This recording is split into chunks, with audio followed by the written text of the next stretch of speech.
Bonjour Marie-Pierre Dillenzeger. Bonjour. Bonjour.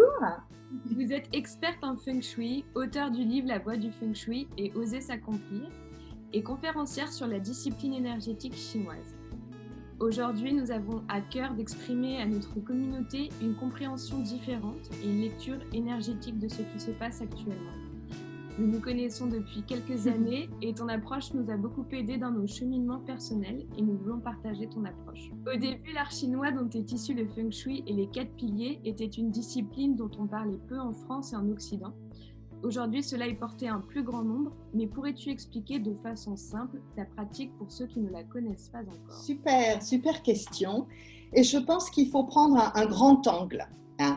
Dans la culture classique chinoise, qui, vous le savez, je pense, est beaucoup intéressée aux questions de longévité, de vitalité et d'économie de force, l'idée est de, si c'est possible, s'appuyer sur des forces extérieures à nous.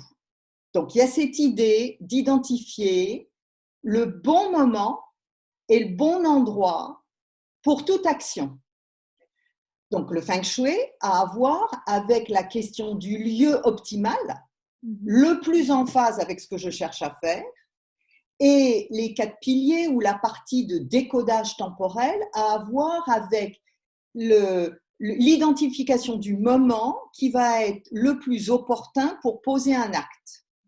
En clair, ce n'est pas ce que je veux faire, quoi qu'il arrive, partout, tout le temps, qui va être valorisé, c'est ce que je peux faire en respectant des forces extérieures à moi. Et justement, là, nous sommes en 2020, dans l'année chinoise du rat de métal. Est-ce que tu peux nous expliquer de façon succincte, finalement, les enjeux, et est-ce qu'il y avait déjà une lecture de ce qui est en train de se produire actuellement dans le monde ? Absolument. Alors, on va essayer de faire court, parce que je pourrais sur ces sujets parler pendant des heures, en posant simplement une différence entre notre pensée, notre lecture du temps et la lecture ancestrale chinoise.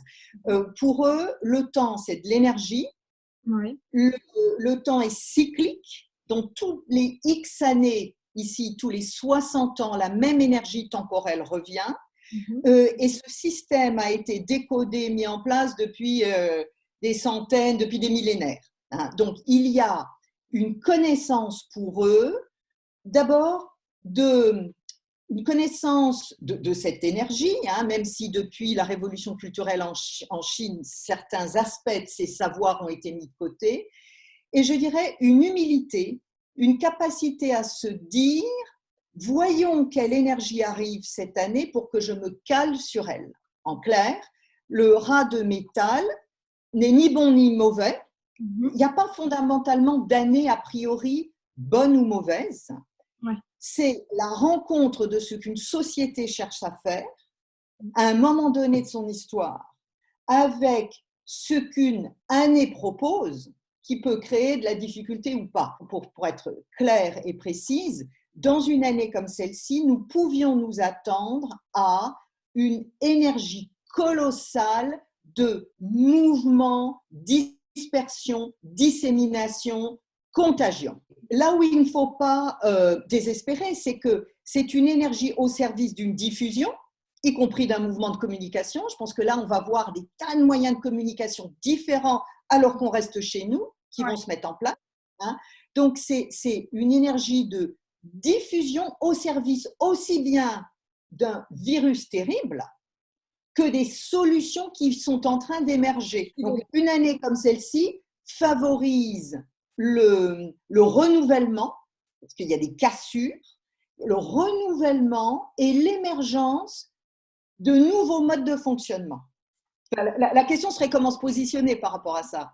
Comme c'est une énergie extrêmement dynamique, qui surprend, qui va très vite, il y a 2 postures. Il y a celle qui est « je sais nager, je nage avec le courant », quasi impossible à tenir, parce que le mouvement est trop fort. Il y a l'autre « je me laisse couler ». On ne va pas s'en sortir, c'est la fin du monde, on n'a jamais vu ça. Bon. Mais c'est toujours la posture médiane qui est intéressante. dans une année extrêmement dynamique, plus nous calmons le jeu, le confinement, hein, plus nous allons gagner du temps jusqu'à ce que notre réponse puisse se révéler. Donc, quand on a la connaissance de la personnalité des années, on ne peut pas prédire la suite. Par contre, on peut envisager des postures optimales pour ne pas se laisser prendre de court. C'est au service d'une stratégie, plus que d'une divination sur la suite qui, je le répète toujours, n'est pas écrite. On va l'écrire ensemble. Et la pensée chinoise, est-ce que selon toi, elle nous dit de combattre ou d'apprivoiser finalement cet ennemi invisible qu'est le coronavirus? Super question.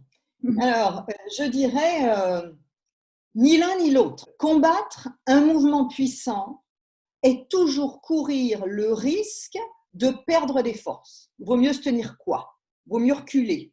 Vaut mieux laisser passer le coup. Vaut mieux reculer. Vaut mieux accepter même la défaite et aller se replier un temps.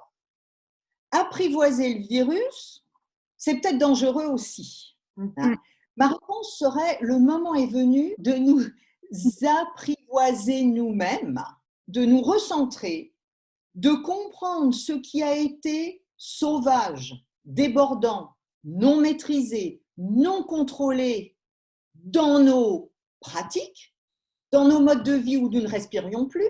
C'était tout partout, tout le temps, sans fin. Je pense qu'avant le confinement, les questions qu'on pouvait se poser, c'était je reste dans ce boulot ou je pars.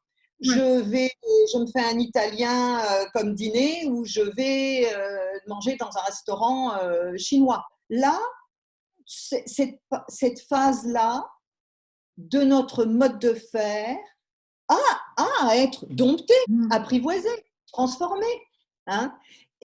Et donc, c'est aussi profiter de ce moment, je vais faire un jeu de mots, pour nous approvisionner en force de vie. L'enjeu à l'heure actuelle étant pour beaucoup de gens leur survie, le fait de rester en vie.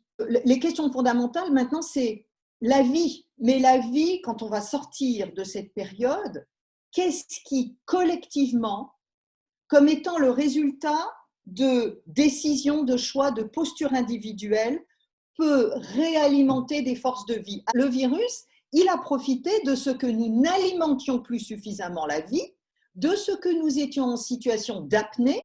Moi, j'ai confiance dans l'intelligence collective qui va trouver une solution.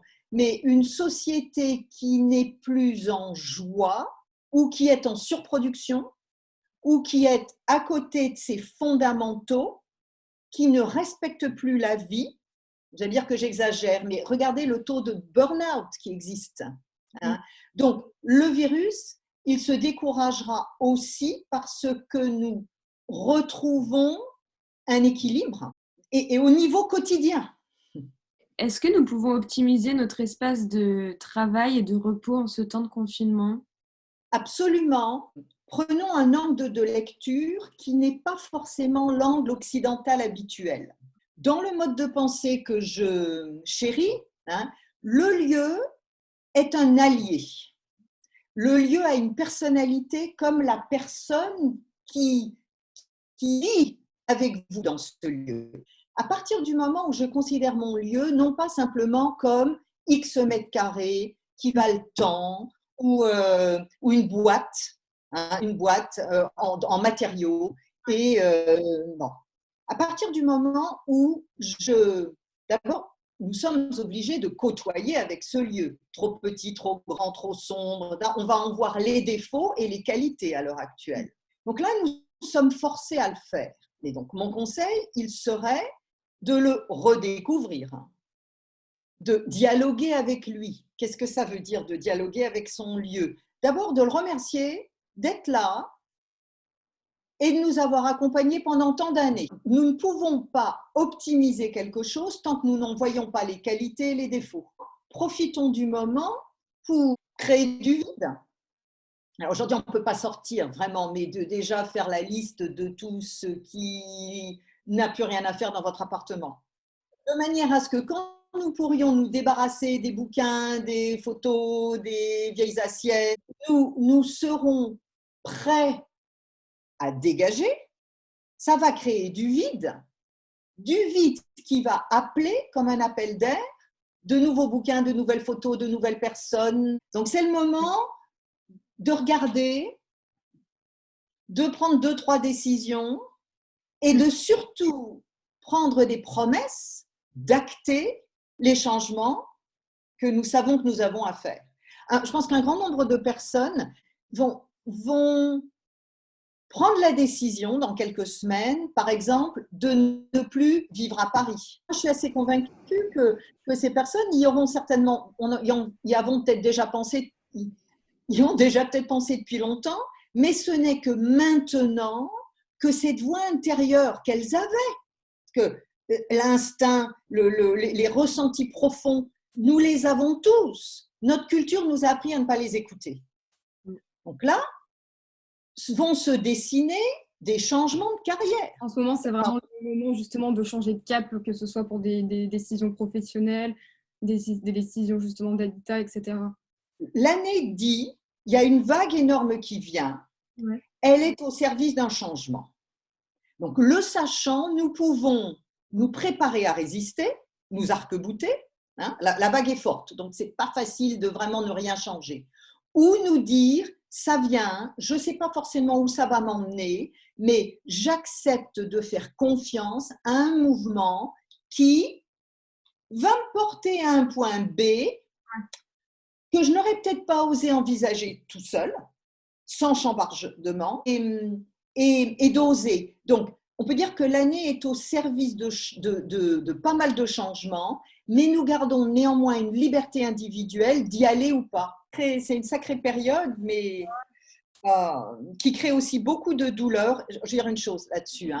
Il y a énormément de souffrances aussi à l'heure actuelle. Il y a des souffrances de deuil, il y a la peur et la réalité de la mort, il y a il y a des questions aussi, il y a aussi beaucoup de colère qui s'exprime quand on aurait dû faire les choses comme ça, autrement, etc.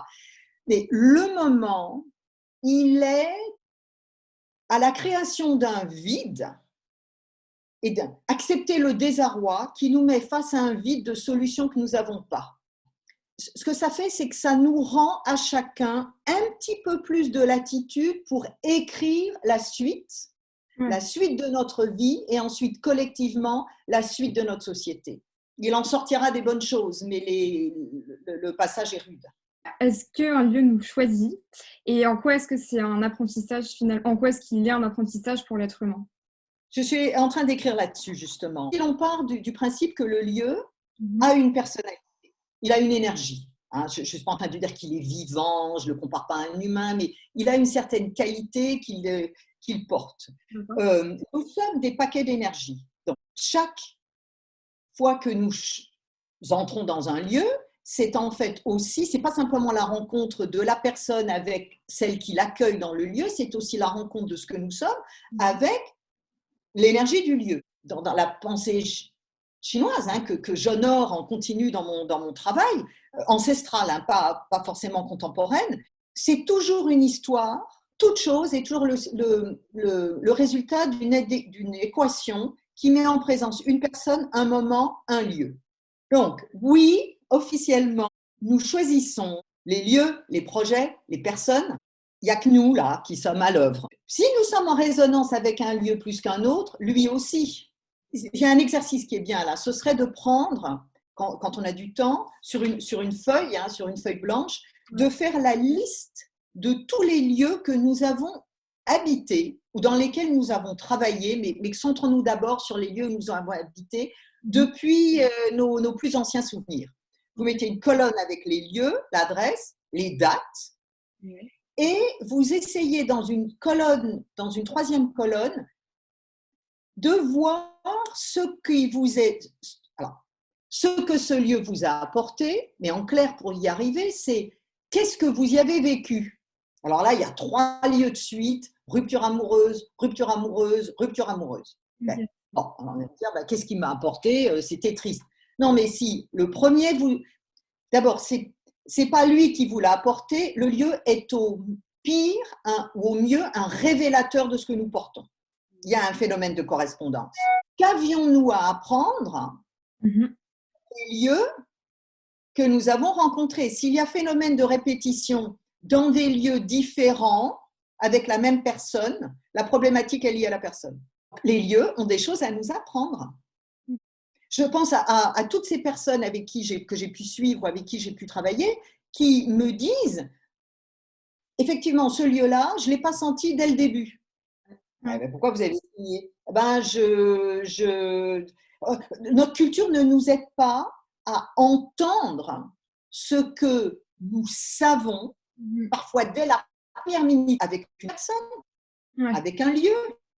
Si je pouvais, par cet échange, déculpabiliser ceux et celles qui hésitent encore à acter, à poser des actes dans les semaines qui viennent, quant à des choses, des prises de conscience qu'ils ou elles ont déjà, je vous remercie de m'avoir donné la parole si ça peut aider à ça. C'est pas de tout changer et de faire maintenant complètement l'opposé de ce que nous faisions avant. C'est d'oser faire de la place à qui nous sommes. Nos peines, elles ne sont pas là parce que nous sommes destinés à être malheureux. Elles sont là pour nous permettre de toucher les limites de ce qui est acceptable. Tu as récemment sorti ton livre « Oser s'accomplir » aux éditions Mama. Est-ce que tu as un prochain rêve à réaliser, Marie-Pierre? Un prochain rêve, moi j'en ai tous les jours, mais en fait mon rêve, c'est de durer le plus longtemps possible dans le meilleur état possible pour continuer à partager. C'est un beau rêve. Et dernière question, Marie-Pierre, est-ce que tu préfères les blonds ou les bruns? Les blonds ou les bruns? Intéressant. La voie du milieu, c'est des blonds avec des touches brunes et des bruns avec un peu de rouge, je ne sais pas moi. Vous êtes super. Je pense que la force de votre équipe, blond et brun, blonde et brune, c'est le lien qui existe entre deux postures qu'on pourrait considérer binaires. C'est pas l'un ou l'autre, c'est ce qui est produit par la collaboration et l'énergie qui se dégage de la brune et de la blonde. Merci Marie-Pierre. Merci à vous. Merci. Bon vent.